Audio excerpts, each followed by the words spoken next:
Renovation. We bought a house where the last owner filled in the pool with sand.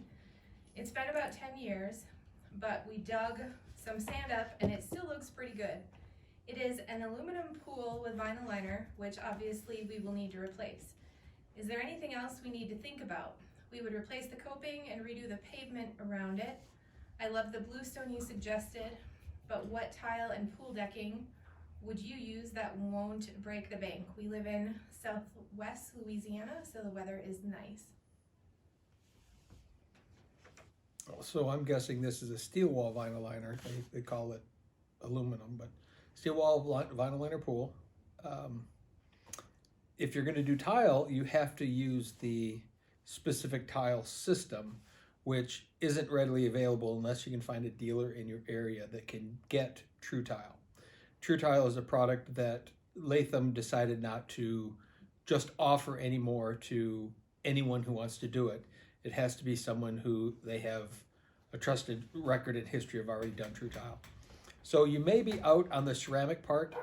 You may just have to go with a printed liner that has a tile pattern on it. I love the bluestone.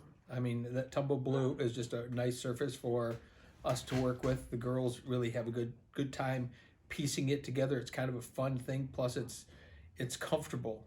While it does get warm, like most natural stone does in the heat, at least it doesn't have sharp edges. Where any other flagstone that you might use in natural stone, it tends to be sharp and rough on your skin.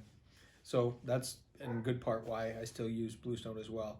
And in terms of a patio, to not break the bank, probably concrete is obviously going to be your least expensive. You may want to upgrade. One upgrade would just be to add some color to it so that it's not just a white patio, a broom finish. Might spend a little bit more, which most of our patios today are a textured finish.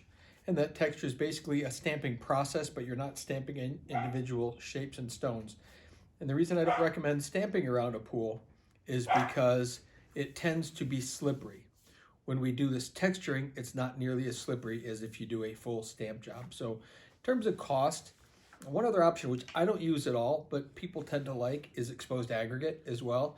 That's going to fall somewhere between stamping and regular concrete price-wise. But to me, your best bang for the buck is a concrete product as opposed to doing brick pavers or something else. So with that, liner for sure. Maybe you can't do ceramic. You might have to look around and see if there's anybody in your area that can do True Tile. And then I would do just a standard concrete patio. And if you want to get creative with it, get the patio in, and then you guys do something to the patio.